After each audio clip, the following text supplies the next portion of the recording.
តែបញ្ហានោមញឹកទេមែនទេ គឺកាច់ខ្ញុំ រយចកែ ចាប់ឈឺដល់ខ្ញុំ គឺលោកកាលញឹកមកដល់គាត់ទៅនេះ ពេលព្រឹកវិញខ្ញុំពេលព្រឹកមកមិនអត់ព្រឹក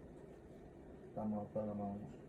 ខ្ញុំដល់មកហាត់ប្រាំមួយដង 5 ដង ហើយញ៉ាំទឹកដែរញ៉ាំទឹកញឹកជាង ពេលញ៉ាំទឹករត់ញឹកចឹង ញ៉ាំច្រើនខ្ញុំញ៉ាំទឹកតិចមុនមកដល់ចា រំខាងនេះណាប៉ុន្តែគម្លាតនៃការនោមពីម្ដងទៅម្ដងប្រហែលនាទី កន្លះម៉ោង តែដែរយូរជាងហ្នឹង ពេលថ្ងៃមិនចឹងចឹង គឺថាយូរជាងហ្នឹងណា បាទ តែទុំមិនខែ ម្ដងវិញជុំដែរជើងខែដែរ ខ្លះឆ្នាំនៅ ជាចូលលើហើយ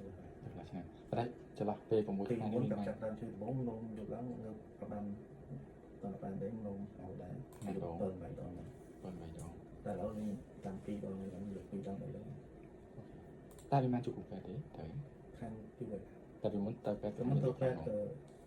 អាចជន់អាចពេទ្យរត់ធំទៅបានទៅឆ្នាំនេះក៏បាន អញ្ចឹងគឺថារៀបសំណោមហ្នឹង បាទ តែញ៉ាំថ្ងៃធូរបន្តិចឯង ហ្នឹងមិនថាដែរ นั่นដែរនោមញឹកដល់ដែរតែមុនញ៉ាំថ្ងៃអារម្មណ៍ដែលយើងឈឺលើថ្ងៃនេះ ឈឺចុកម្ដងនំ ពូលនៅលើថ្ងៃទៅ បាទចុកម្ដងនំក្តៅ បាទឆ្កែរយយ៉ាង ឈឺចុកខាងក្តៅមក ឆ្កែហ្នឹងមក ពេលអត់សូវការអត់សូវឈឺហ្នឹងគឺឈឺខាងនេះដល់ខាង បាទបើនិយាយទៅមកក្បាច់ឆ្កែមែនទេទៅនោមមានពពុះឯដែរអត់ ពីមុនមានពោះខ្លះ ពពុះពណ៌អី ពេល ទៅ ពោះខ្ញុំ ទៅនោមពណ៌លឿងតែពពុះពណ៌ស ពុះធម្មតា ពពុះថ្លាដែរ តែកង្កៅនំហ្នឹងរៀងឆ្អែត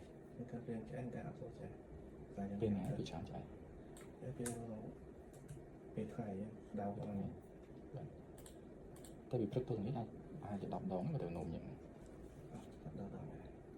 8 9 ដងអីណាតែបច្ចុប្បន្ននៅញឹកអញ្ចឹងទៀតអត់ មុនមកទឹកមក3 4ដង ជិតថ្ងៃអត់សូវវិញ ថ្ងៃអត់សូវតែក្នុងមកទឹកមកវិញតិចតែក្តៅ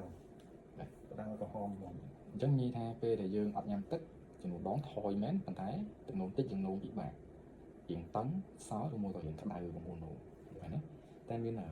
ឈួលបង្ហូរនោមពេលដែលចិត្តអត់ទឹកនោមអី ជួនកាលជួនកាលអត់ដែរវាស្អាតកាត់ក្តៅអត់សូវក្តៅ អានេះអាស្រ័យទៅលើទឹកនោម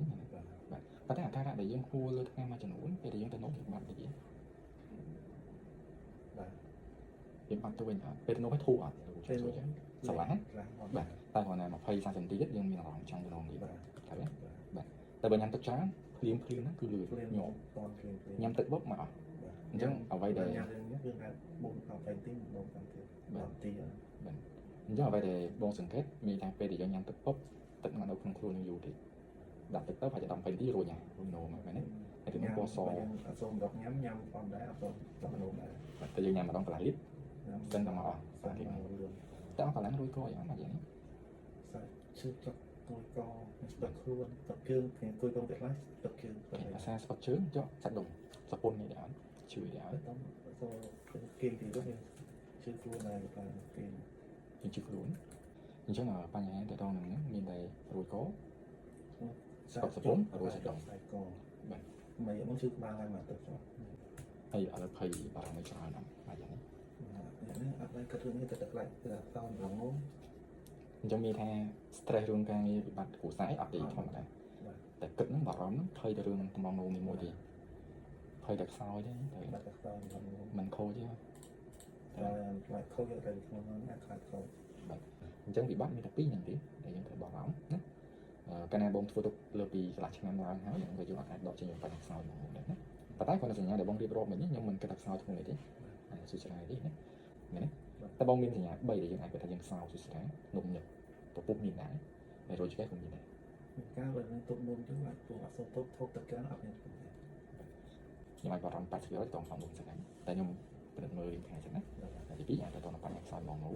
តែបើកម្រិតស្រាយើងអត់បារម្ភទេណាអូខេ